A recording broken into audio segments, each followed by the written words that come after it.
السلام علیکم ورحمۃ اللہ وبرکاتہ۔ بسم اللہ الرحمن الرحیم۔ داعی قرآن حضرت مولانا محمد اسلم شیخو پوری شہید رحمۃ اللہ علیہ نے اپنی کتاب عشاق قرآن کے ایمان افروز واقعات میں قرآن کی تلاوت کے یہ آداب لکھے ہیں۔ نمبر 1، ناچیز کی نظر میں تلاوت کا پہلا اور بنیادی ادب کلام اللہ کی عظمت کا استحضار ہے۔ تلاوت سے پہلے یہ سوچ لیا جائے کہ یہ میرے خالق و مالک اور جہانوں کے بادشاہوں کا کلام ہے۔ یہ وہ کلام ہے جسے اگر پہاڑوں پر اتارا جاتا تو وہ ریزہ ریزہ ہو جاتے۔ اس کلام کو بادشاہوں کے بادشاہ نے فرشتوں کے سردار کے ذریعے انبیاء کے سردار علیہ الصلاۃ والسلام کے قلب مبارک پر نازل فرمایا، اور یہی وہ ادب ہے جسے سب سے زیادہ نظر انداز کیا جا رہا ہے۔ خدا را سینے پر ہاتھ رکھ کر بتائیے کہ وہ شخص جو لاپرواہی سے تیزی سے قرآن پڑھتا چلا جاتا ہے، یا جسے محض اپنی آواز کا جادو جگانا مقصود ہے، یا چند لقموں کی خاطر قرآن خوانیاں کرتا پھرتا ہے، کیا واقعی اس کے دل میں کلام اللہ کی عظمت پائی جاتی ہے؟ نمبر 2، تلاوت کیا ہر عبادت کی قبولیت کے لیے بنیادی شرط اخلاص ہے؟ یعنی تلاوت سے اصل مقصد یہ ہو کہ اللہ پاک کی رضا مجھے حاصل ہو جائے۔ اخلاص کا دل میں ہونا نیک بختی کی علامت ہے، اور اخلاص کا دل میں نہ ہونا شقاوت اور بدبختی ہے۔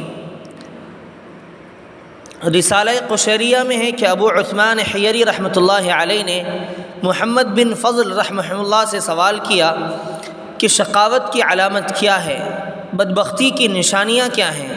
تو انہوں نے ارشاد فرمایا، 3 چیزیں شقاوت اور بدبختی کی نشانی ہیں: یرزق العلم ویحرم العمل، ویرزق العمل ویحرم الاخلاص، ویرزق صحبت الصالحین ولا یحترم لهم۔ ایک یہ کہ کسی کو علم دیا جائے اور عمل سے محروم کر دیا جائے، دوسرے یہ کہ عمل کی توفیق دی جائے مگر اخلاص سے محروم رکھا جائے، اور تیسرے یہ کہ صالحین کی صحبت میسر ہو مگر ان حضرات کا دل سے احترام نہ کیا جائے۔ نمبر 3، اس یقین کے ساتھ تلاوت کی جائے کہ ہدایت، نصیحت، ایمان، یقین اور نور سب کچھ اسی سے حاصل ہو سکتا ہے، اور قرآن سے ہدایت کے حصول کے لیے ضروری ہے کہ اسے ٹھہر ٹھہر کر اور غور و فکر کے ساتھ پڑھنے کی کوشش کی جائے۔ نمبر 4، تلاوت سے پہلے وضو کر لیا جائے، کپڑے بھی صاف ستھرے پہنے جائیں، اور جگہ بھی پاک صاف منتخب کی جائے۔ نمبر 5، تلاوت کرتے وقت باادب ہو کر بیٹھیں اور انتہائی توجہ اور یکسوئی کے ساتھ تلاوت کریں۔ یہ صرف مستحب ہے، ورنہ اگر کوئی چلتے پھرتے بغیر وضو کے تلاوت کر لے تو یہ بھی جائز ہے، لیکن پسندیدہ عمل نہیں۔ نمبر 6، تلاوت سے پہلے منہ کو مسواک وغیرہ سے صاف کر لیا جائے۔ نمبر 7، تلاوت سے پہلے تعوذ یعنی اعوذ باللہ من الشیطان الرجیم پڑھے۔ نمبر 8، ترتیل و تجوید کے قواعد کا خیال رکھتے ہوئے تلاوت کی جائے۔ سورہ مزمل میں اللہ تعالیٰ ارشاد فرماتے ہیں، وَرَتِّلِ الْقُرْآنَ تَرْتِيلًا، کہ قرآن کریم کو ترتیل کے ساتھ تلاوت کیا کریں۔ یعنی نبی کریم صلی اللہ علیہ وسلم کو حکم دیا جا رہا ہے کہ آپ قرآن ٹھہر ٹھہر کر پڑھا کریں، فر فر تلاوت کرنا آپ صلی اللہ علیہ وسلم کی ہرگز عادت نہ تھی۔ مذکورہ بالا آیت اور دوسرے نصوص کی بنا پر اہل علم کہتے ہیں کہ تجوید کی رعایت ضروری ہے اور تجوید کی رعایت نہ رکھنے والا گنہگار ہے۔ نمبر 9، دوران تلاوت قرآن کے معانی پر غور و فکر کرے، کیونکہ قرآن کریم کے نزول کا مقصد یہی ہے جو سورہ صاد میں اللہ تعالیٰ ارشاد فرماتے ہیں، کتاب انزلناہ الیک مبارک لیدبروا آیاتہ، ہم نے یہ کتاب آپ پر اسی لیے نازل کی ہے کہ لوگ اس کی آیتوں میں غور و فکر کریں۔ امام غزالی رحمۃ اللہ علیہ نے احیاء العلوم میں قرات کے اعتبار سے لوگوں کی 3 قسمیں بیان کی ہیں۔ پہلی قسم کے لوگ وہ ہیں جو محض زبان سے تلاوت کرتے ہیں، یعنی صرف ان کی زبان تلاوت میں مشغول ہوتی ہے مگر ان کے دل قرآن سے غافل ہوتے ہیں، ان کی تلاوت ناقابل اعتبار ہے۔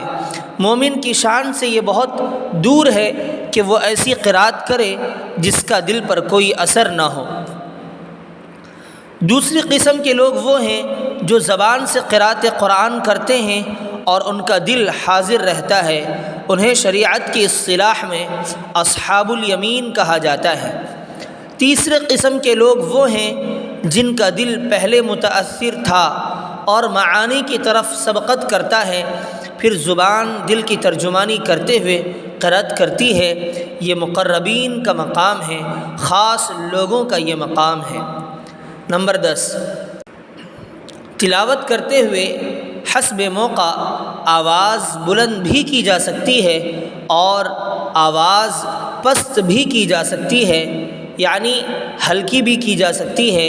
بلا ضرورت گلا پھاڑ پھاڑ کر پڑھنا ہرگز مناسب نہیں، خاص طور پر جب کہ ہمارے بلند آواز سے پڑھنے سے کسی کی نماز میں خلل آتا ہو یا بیماروں وغیرہ کو تکلیف ہوتی ہو۔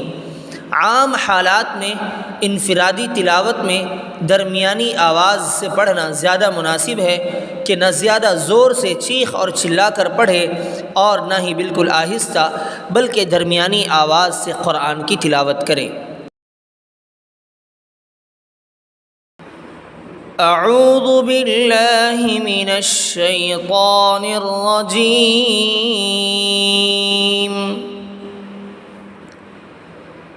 بسم اللہ الرحمن الرحیم۔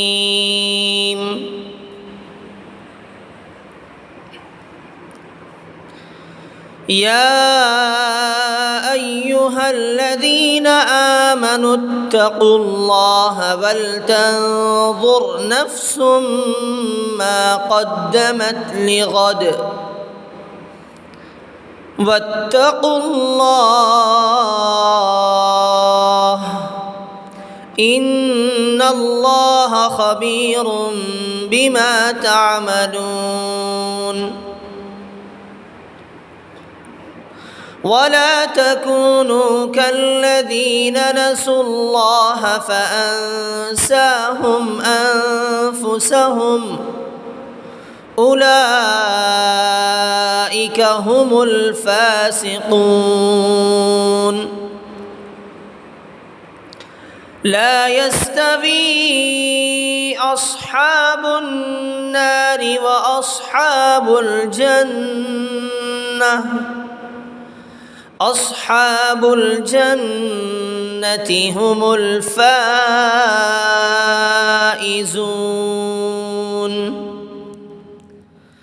لو أنزلنا هذا القرآن على جبل لرأيته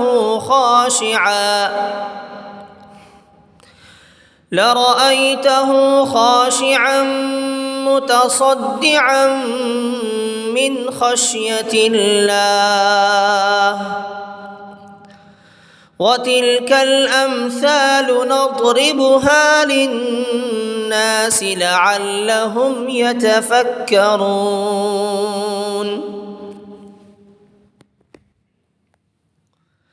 هو الله الذي لا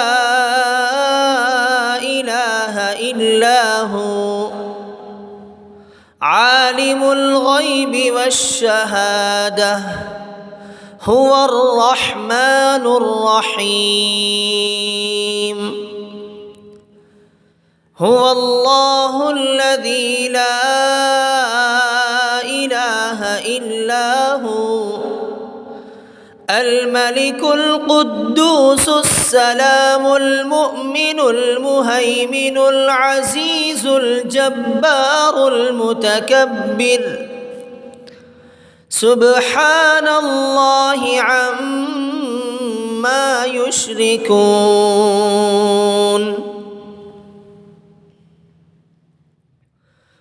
هو الله الخالق البارئ المصور له الأسماء الحسنى يسبح له ما في السماوات والأرض وهو العزيز الحكيم. صدق الله العظيم.